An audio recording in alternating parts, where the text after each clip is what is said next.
사건 대장 시간이 돌아왔습니다. 오늘은 경기대 범죄심리학과 이수정 교수, 손수호 변호사 나왔습니다. 어서 오십시오. 안녕하세요. 네, 안녕하세요. 손수호 변호사 해외 출장 잘 다녀왔습니까? 네, 잘 다녀왔습니다. 네. 지난 시간에 이수정 교수님께서 개인적으로 가장 안타까운 미제 사건 중 하나가 포천 여중생 매니큐어 살인 사건이다 이렇게 이야기해 주셨는데, 그래서 오늘은 그 사건을 조금 자세하게 다뤄보려고 합니다. 먼저 손수호 변호사가 사건 개요를 좀 이야기해 주시죠. 네, 2003년으로 거슬러 가는데요. 경기도 포천시에 있는 포천의 한 중학교 2학년 재학 중이던 A 양이 사망했습니다. 그런데 이 피해자 시신이 발견됐을 때 이 손톱과 발톱에 붉은색 매니큐어가 칠해져 있었어요. 그리고 이게 경찰이 다 조사해봤더니 결국은 이제 직접 바른 게 아니고 나중에 이제 바른 것으로 이제 확인됐기 때문에 사망하고 나서 발랐다는 겁니까? 그렇습니다. 네, 그래서 매니큐어 살인 사건 또는 포천 매니큐어 살인 사건으로 불리고 있는데요. 사건 당일이었던 2003년 11월 5일에 이 A 양은요, 학교 수업이 끝나고 친구들과 함께 다른 친구 집에서 놀았어요. 그런데 오후 6시에 집에 가기 위해서 나왔습니다. 그래서 당시에 그 엄마와 이제 약속을 해놨기 때문에 그 시간에, 약속 시간에 늦지 않기 위해서 지름길로 갔어요. 근데 이 지름길이 굉장히 외딴 길이었고요. 또 가로등도 이제 하나 없는 그런 깜깜한 길이었는데, 중요한 점은 이 마을 주민이나 그 지역에 거주하는 사람 아니면 잘 모르는 그런 골목길이었다고 합니다. 그리고 또 이 A 양이 휴대전화를 이제 들어서 엄마에게 곧 들어간다고 전화를 했습니다. 그리고 800m에 불과했기 때문에 10분이면 갈 수 있는 거리였는데, 하지만 금방 집에 간다고 전화까지 했던 이 딸 A 양이 영영 집에 들어가지 못했는데요. 실종된 지 23일 만인 11월 28일에 집에서 이제 7.4km나 떨어진 그 의정부에서 소지품이 발견됐어요. 일부였습니다. 뭐 가방, 양말, 교복, 넥타이, 노트 등이었는데, 그런데 그게 좀 이상한 부분이 있었습니다. 이 A 양의 가방 안에 있던 학원 수강장, 그리고 공책에 이게 자기 거니까 이름을 떠났잖아요. 이름 부분만 찢겨져 있었어요. 또 그로부터 한 달 뒤인 실종 47일째에 이제 한 쓰레기 더미에서 이 A 양의 휴대전화와 운동화가 발견됐는데, 이거는 실종 장소에서 15km 떨어진 곳이었습니다. 그러면은 소지품 일부는 집에서 7.4km 떨어진 곳, 네. 또 다른 일부는 15km 떨어진 곳. 그렇죠. 따로따로 범인이 버렸다 이렇게 보면 되겠네요. 그렇게 추정이 되는 것이고요. 근데 이제 소지품만 발견되고 살았는지 죽었는지, 만약 사망했다면 시신이 어디 있는지 모르는 상황이기 때문에 군 장병까지 동원돼서 수색 작업이 이루어졌는데, 뭐 포천은 물론이고요, 뭐 구리, 양주, 이렇게 의정부까지 야산 중심으로 정밀 수색을 했습니다. 그러다 실종된 지 96일 만에 한 배수로에서 사체가 발견되었는데요. 발견된 사체의 그 모습도 굉장히 참혹했어요. 얼굴부터 가슴까지는 부패가 심해서 형체를 알아보기 어려울 정도였고요. 그리고 또 당시의 자세가 이제 좀 반드시 누워 있었습니다만, 누운 자세였지만 좀 웅크리고 있는, 손과 발을 웅크리고 있는 그런 모습이었습니다. 그리고 첫 부분에 말씀드렸듯이 진분홍색 매니큐어가 손 발톱에 칠해져 있는 모습이 특이한 점이었고요. 네.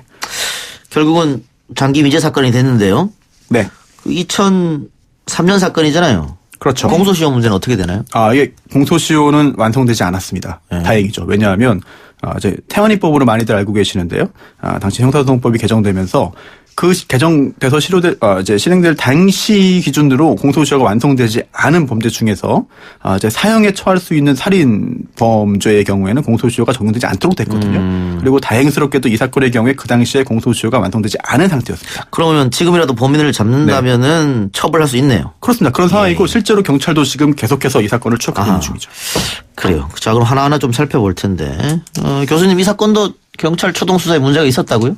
네, 뭐 처음에 이제 상당히 시간이 많이 지연이 됐는데요. 이게 사실은 애가 11월 5일 달에 사라져가지고 부모가 뭐 즉시 실종 신고를 했었습니다. 어린애고 하다 보니까 뭐 딱히 무슨 집을 뭐 가출해야 될 계획이나 뭐 필요성 이런 것들이 없었기 때문에 부모님들이 즉시 실종 신고를 했는데, 문제는 경찰에서 단순 가출 또는 뭐 당시에 이제 여기가 길이 별로 그렇게 많이 개발된 지역이 아니다 보니까 좁은 길에 교통사고를 당할 수도 있지 않을까 하면서 그런 이제 사고 가능성에 대해서 무게를 두고 이제 조사를 했던 거죠. 그러니까 범죄 수사를 했던 게 아닙니다. 그러다 보니까 초기에 시간이 많이 지연이 됐는데 됐는데 그런데 23일 만에 이제 아이의 유류품이 발견이 됐지 않습니까? 예. 그러다 보니까 그제서야 이제 범죄 피해 가능성에 대해서 열어두고 수사 방향을 전환을 했고요.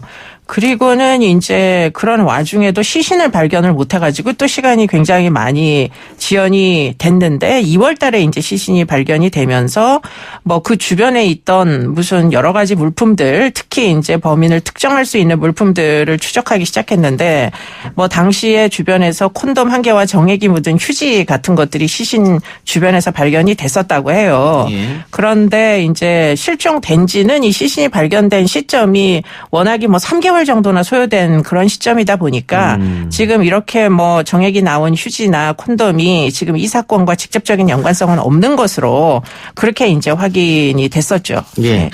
그러니까 시간이 너무 지체돼서 단서를 그만큼 놓칠 수도 있었고, 그러면 경찰이 처음에 단순 가출이나 교통사고로 무게를 실어서 수사하면서 여러 가지 뭐 목격자 확보라든가 이런 게 없을 수 있었다. 네, 그게 이제 굉장히 안타깝고요. 그리고 지금 이 사건이 독립된 사건으로 당시에는 이제 그 수사가 이루어졌는데 나중에 이제 알려진 사실에 따르면 이 지역에서 여성들이 굉장히 많이 성폭행 피해도 당하고 또 그 변사 사건들이 많이 있었습니다.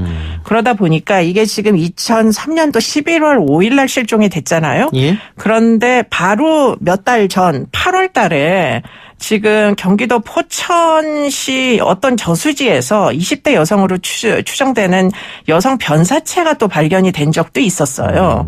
그러다 보니까 지금 그 변사체 발견된 지역이 지금 이 아이가 발견된 지역에서 기껏해야 4km밖에 떨어지지 않은 지역이거든요. 그러다 보니까 지금 이런 사건들이 서로 연계성을 갖고 있지 않을까 하는 걸 염두에 두고 초등 단계에서부터 만약에 수사를 좀 더 집중했었다면 그렇다면 아이의 물품이 발견된 장소 위주로 해가지고 상당 부분 좀 더 수사를 할 수 있는 가능성이 있었다고 판단이 되고요. 지금 이 지역이 굉장히 특이한 지역이라 가지고 외지인들이 들어갈 수가 없습니다. 이 지역까지.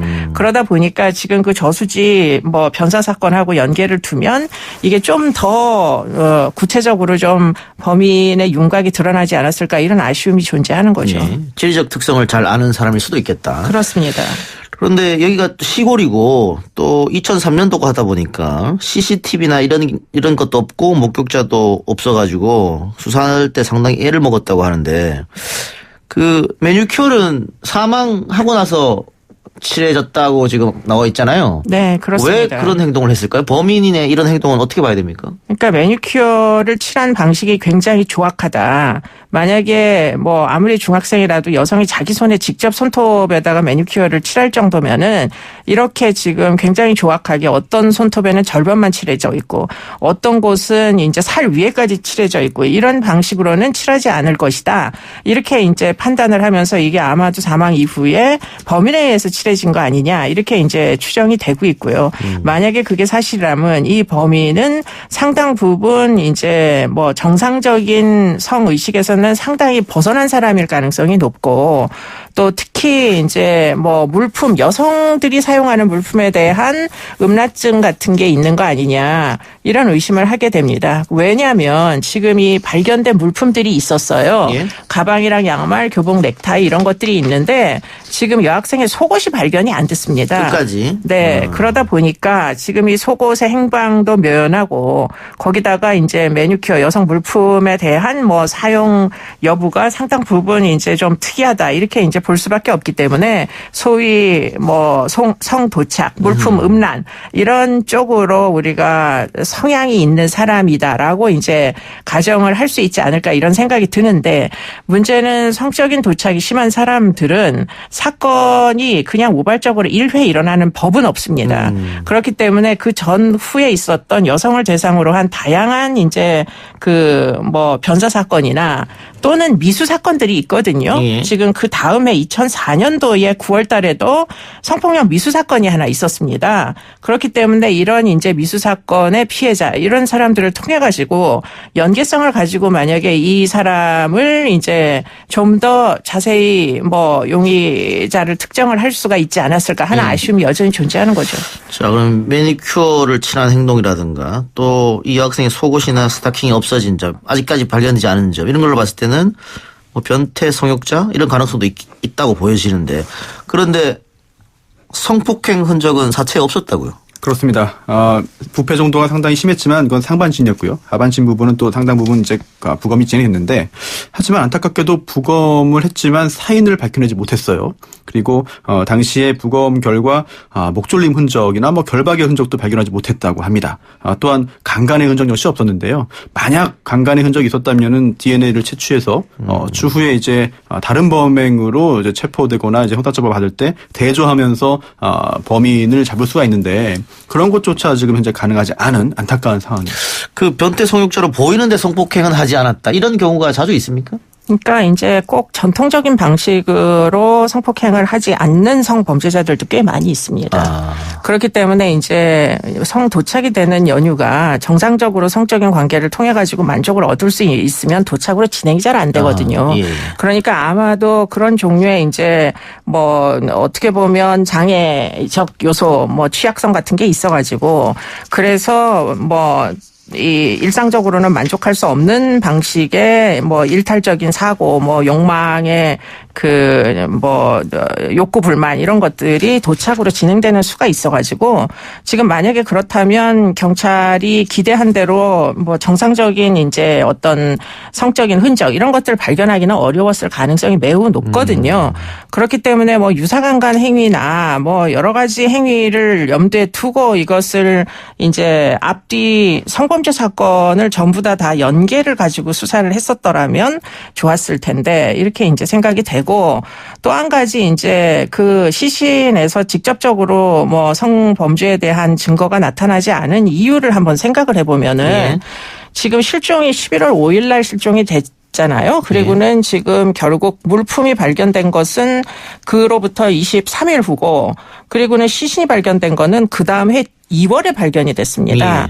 그렇기 때문에 만약에 지금 실종돼서 어느 장소에 감금돼서 이제 있을 동안 살아 있었다면, 그렇다면 시일이 굉장히 그 지난 이후에 이제 사망을 하게 되거나 뭐 이럴 가능성도 있어서, 그럼 당연히 신체에 뭐 흔적이 남았더라도 시간이 소요되면서 그것이 사라질 수도 얼마든지 있는 것이거든요. 예컨대 뭐 체액 같은 경우도 그렇겠고요. 그렇죠. 예. 그렇기 때문에 좀 더 가능성을 이렇게 전통적인 방식의 성폭행이 아니다라고 결론 짓지 말고 좀 더 광범위하게 열어놓고 수사를 해야 됐던 건 아닌가, 그런 생각이 좀 듭니다. 그리고 사체를 꽤 나중에 찾았다고 했는데 그 배수로에서 발견됐잖아요. 네. 근데 이게 그 우리 살인의 추억이라는 영화 보면 마지막 장면에 배수로 이렇게 들여다보는 장면이 나오는데 그 배수로랑 비슷한 거죠? 그렇죠. 사실 이 사체가 발견된 곳이 이제 농촌이잖아요. 그렇기 때문에 이제 사체를 나중에 은닉할 만한 장소가 이런 배수로, 농수로가 가장 효과적이었을 거라고 짐작이 됩니다. 그리고 이런 내용들도 이제 많이 되고 있는데, 이 사건이 화성 연쇄살인 사건, 그 중에서도 두 번째 범행과 상당 부분 닮아 있는 거 아니냐, 유사점이 있다, 이런 내용들이 나오는데, 이게 정말 배수로에서 발견됐다는 점 하나만으로 말하는 건지, 아니면 기타 구체적인 그런 범행의 그런 수법 등에서 좀 유사점이 발견된 건지, 그 부분도 좀 상당히 좀 궁금합니다. 그리고 아까 이 여학생이 그 마지막으로 어머니랑 통화한 그 장소, 실종된 장소라고 우리가 추측할 수 있겠죠. 그리고 물품을 유기한 장소, 또 사체를 유기한 장소, 이거 보면 이 동네를 조금 알고 있지 않은 외지인이라면은 어려웠지 않겠나 이런 추측이 들거든요. 네, 이 지역을 알고 있는 사람일 가능성이 굉장히 높아 보이고요. 그리고는 지금 같은 날 물품과 시신이 발견된 게 아니고, 물품이 먼저 발견되고 시신은 그로부터 또 상당한 기간 후에 발견이 됩니다. 그렇기 때문에 지금 이 지역을 벗어난 사람이 다시 이 지역으로 돌아와 가지고 시신을 유기했을 가능성이 굉장히 희박하거든요.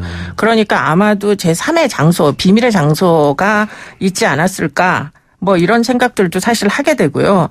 그리고는 지금 아까 뭐 이 아이의 노트에서 이름이 찢어진 부분이 있지 않습니까? 예. 그렇기 때문에 이 아이를 사전에 미리 알고 있었던 건 아닌지, 물품을 유기할 때 아이의 인적사항이 금방 발견되지 않도록 이름을 찢어버리고 나서는 물품을 유기한 건 아닌지, 뭐 그럴 가능성도 여전히 있기 때문에 뭐 상당 부분 아이는 이 가해자를 모를지 모르지만 이 가해자 입장에서 보면 이 아이를 꽤 오랜 시간 동안 등굣길 하굣길에서 이제 희생 양을 삼으려는 목표를 삼았던 건 아닌지 이런 생각도 하게 됩니다. 근데 지금 한 15년이 흘러가지고 그때는 이 지역을 잘 아는 사람일 수도 있겠지만 지금은 이 지역을 벗어나서 살 수 있는 확률도 있을 거 아닙니까? 물론이죠. 예. 네. 그렇다고 수사가 상당히 어렵게 진행될 것 같은데 그 당시 이 사건을 수사하는 과정에서 국민적 관심이 너무나 높다 보니까 당연히 경찰들이 압박감을 느꼈을 테고 경찰 한 분은 또 그것 때문에 스스로 목숨을 끊었다고요? 그렇습니다. 굉장히 안타까운 일인데요. 유서도 발견됐어요. 이제 하고 싶은 말도 많고 말도 하고 또 화날 때는 풀어야 했다. 그런데 그렇게 하지 못해서 참 안타깝다라는 그런 취지의 유서가 발견됐고요. 또 이제 결국 음독을 해서 스스로 목숨을 끊었는데 사실 강력 반장이었습니다. 그리고 또 그 외에 다른 그런 당시 수사에 참여했던 경찰들도 이 사건에 대해서 그때도 열심히 수사를 했고요. 또 지금도 계속해서 마음속에 이 사건을 담고 있다고 해요. 그래서 아직까지 이 범인을 검거하지 못한 것에 대해서 참 마음의 짐으로 가지고 있는 상황이고 또 지금 이 수사가 끝난 게 아니거든요. 아직. 지금 경기 북부경찰청에 미제사건 팀이 있는데 이 미제사건 팀에서 이 사건을 계속 수사하고 있답니다. 또 제보도 종종 들어온대요. 이 사건에 대해서. 근데 그 제보 중에 결정적인 그런 제보는 안타깝게도 아직 없는 것 같은데 오늘 이 방송을 계기로 혹시라도 이 사건에 대해서 우연히 좀 전해 들었거나 아니면 주변에 이런 매니큐어와 관련된 그런 이상한 그런 습성들을 가지고 있는 사람들을 안다면 작은 내용이라도 제보를 해주신다면 사건 해결에 큰 도움이 되지 않을까 생각됩니다. 예. 어쨌든 특별수사팀이 꾸려져가지고 굉장히 오랜 시간 범인을 잡기 위해 노력했었는데 그 단서가 없었기 때문에 이 추적에 실패한 겁니까? 어떻게 봐야 됩니까? 뭐 초등 단계에서 시간이 소요됐고 뭐 직접적인 이제 범인을 특정할 수 있는 증거, DNA 같은 것들을 확보를 못했고 뭐 이런 예. 것들이 이제 이유가 됐을 거라고 보이는데요.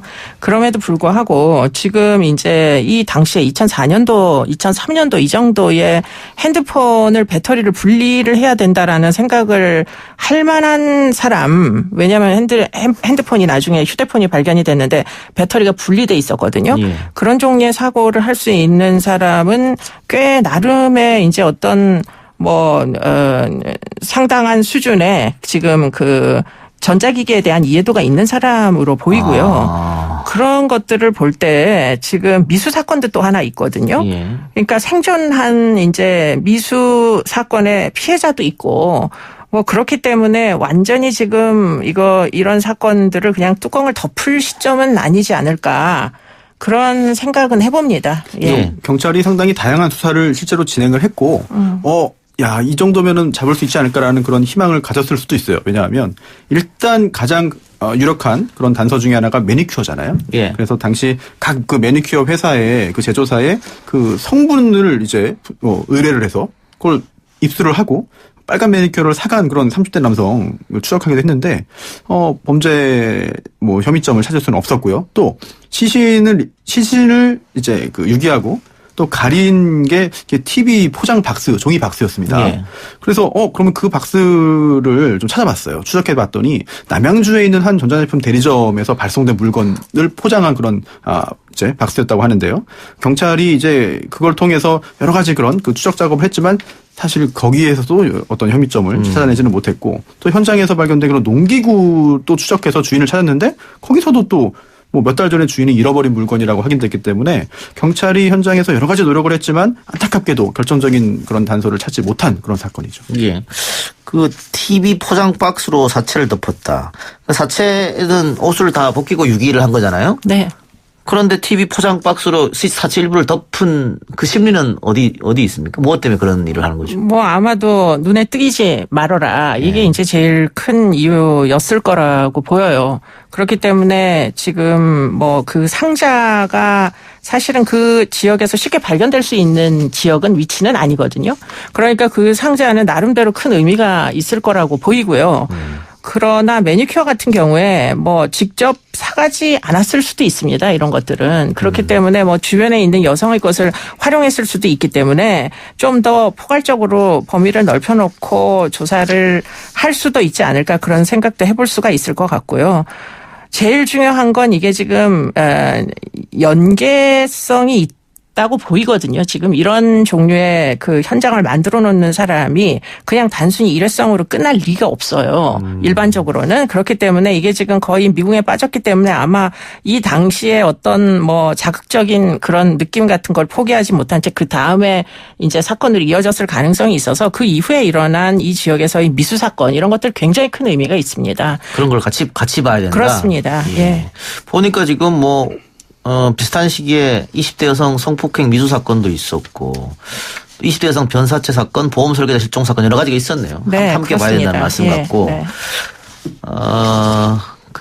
아까 저 교수님 그 말씀하신 휴대폰 문제 있지 않습니까? 네.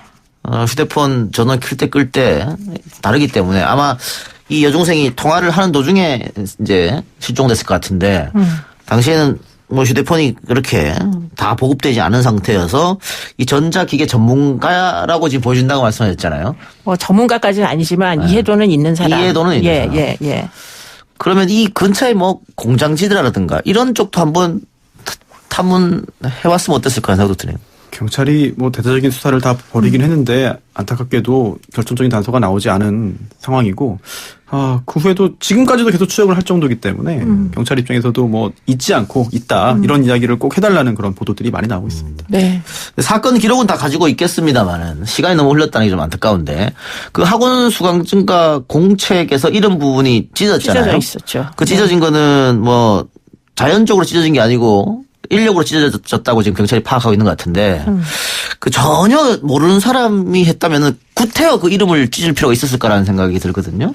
근데 이제 그렇죠. 그러고 지금 지리감도 이 지역은 도대체 외지인은 불가능한 곳이니까 이 아이를 알고 있을 수 있는 위치에 있었던 사람들 그 당시에 면식범일 가능성도 있다. 뭐 그럴 가능성이 굉장히 높죠. 그렇기 때문에 이제 그런 사람들 위주로 그러니까 뭐 성범죄 전력이 없더라도 그런 위치에 있는 젊은 사람이어야지 될 것으로 보이거든요. 그런 사람들에 대해서 좀 더 조사를 해볼 수 있는 여지가 있으면 좋겠다 그런 생각은 들죠. 지금 피해 학생의 속옷과 스타킹이 발견되지 않은 걸 볼 때 이제 그 범인이 이제 수집했을 것이다라는 짐작도 하는데 또 과거에 이런 유형들의 범죄도 있었어요. 그 피해자의 이름이 적혀 있는 부분이나 아니면 사진 같은 것을 챙기면서 이걸 일종의 전리품으로 생각하는 그런 유형의 범죄도 있었는데 이번에 속옷과 스타킹이 발견되지 않은 것에 더해서 이름이 적힌 부분까지 다 제거됐다면 범인이 그거를 단순히 이제 다른 곳에 버린 것이 아니라 혹시 그 전리품의 일종으로 본인이 챙겨서 지금 보관하고 있던 것이 아닌가 이런 짐작도 할 수 있겠습니다. 전리품의 일종으로 챙겼다고 하면은 교수님 말처럼 이 사건은 한 건에 그치지 않을 가능성이 상당히 높겠네요. 당연히 그 다른 전리품을 획득하기 위해서 또 비슷한 사건을 벌였겠죠. 그렇죠. 그 지난 시간에 교수님께서 이 사건이 제일 안타깝다 미제 사건 중에 이유 있습니까? 왜 이 사건이 제일 안타깝다고 이야기하시는지? 그러니까 지금 이 사건은 어떻게 보면 이제 뭐 범인을 잡았든 잡았지 않든 지금 이 시신을 이렇게 만들어 놓은 사람들은 굉장히 뭐 인적 사항은 분명하지 않지만 성향이 굉장히 분명합니다. 그렇기 때문에 지금 15세 여아를 중심으로 해가지고 이와 같은 어떤 뭐 보상 심리 같은 게 있는 성일탈적인 그런 이제 구성원들 같으면은 아마도 그 지역에서는 유사한 혐의에 연루됐을 가능성이 굉장히 높거든요. 그런데 이제 이 시점은 지금 성범죄가 친고죄가 있던 시절이다 보니까 사실은 전과로 직접적으로 연결되지 않는 사건들이 굉장히 많았던 시절이에요. 암수 사건. 그렇죠. 암수 사건이 암수 범죄가 워낙에 많던 사건이라 가지고 뭐 당시에 입건 기록, 뭐 수사 기록, 뭐 신고 기록 이런 것들 다 뒤져봤었더라면 그렇다면 사실은 조금 더 범인을 이제 주변에서 찾아볼 수 있지 않았을까. 왜냐하면 외지인이 아닙니다. 이 범인은. 그렇기 때문에 그 당시에 그 지역에 있던 젊은 남자들 위주로 찾았더라면 그리고는 입건이나 신고가 됐던 전력이 있는 사람들 이런 사람들 위주로 찾았더라면 그러면은 조금 더 빨리 잡을 수도 있지 않았을까 그런 생각도 들고 또 이 아이가 뭐 제가 추정하건대는 좀 어떤 기간 동안 납치된 이후로 생존해 있었을 가능성도 여전히 존재하거든요. 그럴 수도 있죠. 그렇다면 이제 목격자나 주변에 있던 사람들에게 그와 같은 이제 가능성을 조금 더 뭐 그 열어놓고 조사를 했었으면은 그러면은 좀 좋지 않았을까 이런 생각도 있습니다. 그 피해자의 그 유품 같은 것을 거리가 떨어진 데다 버린 거는 차량으로 이동하면서 버렸을 것 같은데. 그거는 정확히는 모르죠. 예. 그러니까 유류품을 먼저 버린 것 같고요. 시신은 뒤늦게 데리고 나와가지고 그 수로에다가 이제 밀어 집어넣은 것 같은 이런 식으로 추정을 충분히 할 수가 있습니다. 근데 네. 사체는 처리하기 어렵다고 치고 네. 유류품 같은 경우에는 어디 그냥 환적한 곳에 묻어버리면 제일 편할 텐데 아니면 태워버리거나 이렇게 그 거리를 이동하면서 누군가 발견하라는 식으로 버린 그런 건 심리는 또 어디 있을까요? 근데 이게 뭐 아마도 발견하라고 버렸을 수도 있지만 발견이 안 될 거를 확신하고 버렸을 수도 있습니다. 왜냐하면 이름을 또 찢어버리고 그 당시에는 사실은 그런 종류의 물품 같은 것들을 버려가지고 사람들의 주목을 끌만한 타이밍은 아니었거든요. 왜냐하면 시신이 발견되기가 전이었고 그렇습니다. 예. 그리고 또 지금 그때도 그렇고 지금도 그렇고 경찰들이 굉장히 이 사건을 더욱더 이제 그 마음에 담아두고 있는 이유 중에 하나가 당시 그 보도에 따르면요 경찰들이 이런 느낌을 받았다는 거예요. 이 범인이 경찰을 가지고 논다.